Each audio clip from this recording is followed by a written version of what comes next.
अपने लिए life insurance इसीलिए कराते हैं ताकि हमारे साथ अगर कुछ मिस हैपनिंग हो जाए तो हमारी फैमिली को किसी तरह से कोई फाइनेंशियल प्रॉब्लम ना हो। जो भी हमारा लाइफ इंश्योरेंस पैसा हो वो सब हमारी फैमिली को मिल जाए और उस पैसे से हमारी फैमिली अपने फाइनेंशियल नीड्स को पूरा कर सके। लेकिन वॉलमार्ट में काम करने वाले 40 साल के माइकल राइस के साथ कुछ अलग ही केस हुआ।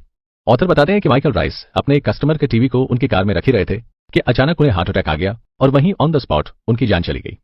माइकल राइस के नाम पर $3 लाख का इंश्योरेंस था और इंश्योरेंस कंपनी ने $3 लाख की पेमेंट उनकी फैमिली को ना करके वॉलमार्ट के नाम पर कर दी, क्योंकि माइकल राइस की इंश्योरेंस पॉलिसी को वॉलमार्ट ने खरीदा था। जब माइकल की वाइफ ने इंश्योरेंस अमाउंट की डिमांड की तो कंपनी ने साफ मना कर दिया और मिस राइस ने इस बात की कंप्लेंट कोर्ट में कर दी। मिस राइस के अटॉर्नी की कोर्ट में यह दलील थी कि एम्प्लॉय की डेथ पर मिलने वाला इंश्योरेंस अमाउंट पर कंपनी का कोई हक नहीं है और वॉलमार्ट जैसी बड़ी कंपनी एम्प्लॉय की डेथ से बेनिफिट नहीं उठा सकती है। इसके जवाब में वॉलमार्ट के स्पोक्स पर्सन का यह कहना था कि वॉलमार्ट कंपनी अपने यहां काम करने वाले हर एम्प्लॉय का इंश्योरेंस खुद कराती है। हालांकि कंपनी को किसी की डेथ से कोई बेनिफिट नहीं होता है, बल्कि कंपनी उस एम्प्लॉय को दी गई ट्रेनिंग और उसके रिप्लेस में आए हुए खर्चे पर इंश्योरेंस अमाउंट को एज ए कॉम्पनसेशन के तौर पर लेती है। ऑथर कहते हैं कि बड़ी कंपनीज में ये एक कॉमन प्रैक्टिस बन चुकी है कि आप अपने सीईओ या फिर एमडी के नाम पर इंश्योरेंस करवाओ और उनकी डेथ होने पर इंश्योरेंस के थ्रू मिलने वाले अमाउंट को खुद रख ले, क्योंकि कंपनी का यह मानना होता है कि इस अमाउंट से वो सीईओ पर इन्वेस्ट किए गए अमाउंट की कॉस्टिंग निकालते हैं और इससे सीईओ के जाने के बाद उसके रिप्लेसमेंट की भी कॉस्टिंग निकल जाती है।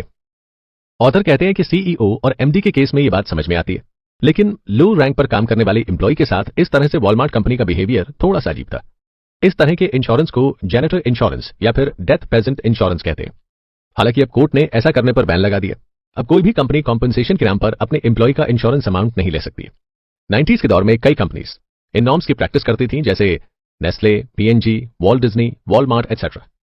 यानी इन कंपनीज ने मल्टी बिलियन डॉलर्स की एक डेथ फ्यूचर इंडस्ट्री क्रिएट कर दी थी। कुछ वर्कर्स को यह मालूम था कि कंपनी ने उनके नाम पर इंश्योरेंस लिया है और ये कंपनी अपने एम्प्लॉयज की सेफ्टी पर बहुत ज्यादा ख्याल भी नहीं करती थी। कई स्टेट्स में यह भी रूल था कि एज अ कंपनी ये आपके पास राइट्स है कि आप अपने एम्प्लॉय का इंश्योरेंस करा ले और इसके लिए आपको एम्प्लॉय की परमिशन लेने की जरूरत भी नहीं है।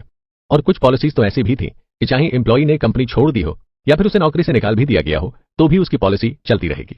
ऑथर आगे कहते हैं कि जेनेटर इंश्योरेंस ज्यादातर बड़े बैंक्स जैसे कि बैंक ऑफ अमेरिका और जेपी मॉर्गन में पॉपुलर थे। 90s के दौर में कुछ बैंक तो बाकी कंपनी से एकदम आगे थे। ये बैंक्स अपने यहाँ के डिपॉजिटर्स और क्रेडिट कार्ड होल्डर्स के नाम पर भी इंश्योरेंस करवा लेते थे। हमारे सामने क्वेश्चन यही आता है कि आखिर कंपनीज को अपने एम्प्लॉयज के डेथ पर प्रॉफिट अर्न करना चाहिए? इसी का जवाब देते हुए खुद ऑथर कहते हैं कि हमारे सामने फिर से मॉरल ऑब्जेक्शन आ जाता है। क्या किसी की डेथ पर हमें प्रॉफिट कमाना चाहिए, खासतौर पर तब जब वो इंसान आपकी कंपनी का ही एक एम्प्लॉय हो? आप ये खुद इमेजिन करें कि कल आपको ये पता चले कि आप जिस कंपनी में जॉब कर रहे हैं वो कंपनी आपके बिना बताए आपके नाम पर इंश्योरेंस करा दे और आपको ये भी मालूम हो कि उस इंश्योरेंस का प्रीमियम आपके अकाउंट से ही जाएगा, लेकिन इसका फायदा आपकी फैमिली को नहीं बल्कि आपकी कंपनी को मिलेगा। जाहिर सी बात है, आपको ऐसा लगेगा कि आपकी कंपनी ने आपको यूज किया। वॉलमार्ट जैसी कंपनी ने अपने एम्प्लॉयज के साथ डिस्क्रिपेंसी की है।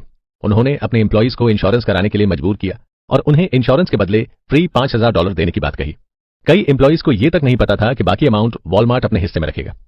इन सिनेरियो से हम ये कह सकते हैं कि वॉलमार्ट में लाइफ और डेथ सब स्टेक पर रहते हैं। लोग दूसरों की मौत का फायदा उठाने लगते हैं और इस बात को डीपली समझने के लिए ऑथर हमें एक केस सिनेरियो को बताते हुए कहते हैं कि 90s के टाइम में कई ऐसे लोग थे जो एड्स की चपेट में आ रहे थे और लोग इस बीमारी से मर भी रहे थे और कई ऐसे भी एड्स पेशेंट थे जिन्होंने अपना इंश्योरेंस भी करवाया था। ऐसे पेशेंट के साथ अक्सर ऐसा होता था कि इनके इंश्योरेंस को खरीद लिया जाता था। सपोज एड्स पेशेंट का इंश्योरेंस अगर $1 लाख का होता था और डॉक्टर इनको कुछ ही दिनों का मेहमान बताता था, तो ऐसे में कोई इन्वेस्टर इनके पास आते थे और $50,000 में इनका इंश्योरेंस खरीद लेते थे और प्रीमियम भरते थे। और जब ऐसे पेशेंट की डेथ हो जाती थी तो इंश्योरेंस के $1 लाख इन्वेस्टर रख लेते थे।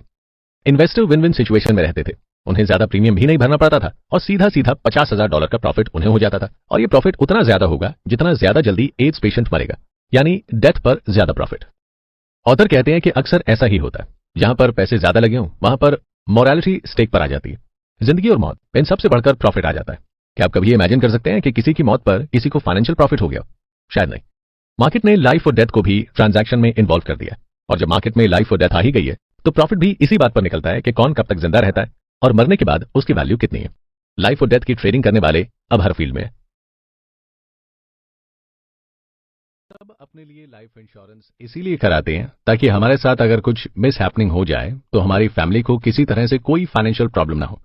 जो भी हमारा लाइफ इंश्योरेंस पैसा हो वो सब हमारी फैमिली को मिल जाए और उस पैसे से हमारी फैमिली अपने फाइनेंशियल नीड्स को पूरा कर सके। लेकिन वॉलमार्ट में काम करने वाले 40 साल के माइकल राइस के साथ कुछ अलग ही केस हुआ। ऑथर बताते हैं कि माइकल राइस अपने एक कस्टमर के टीवी को उनकी कार में रख ही रहे थे कि अचानक उन्हें हार्ट अटैक आ गया और वहीं ऑन द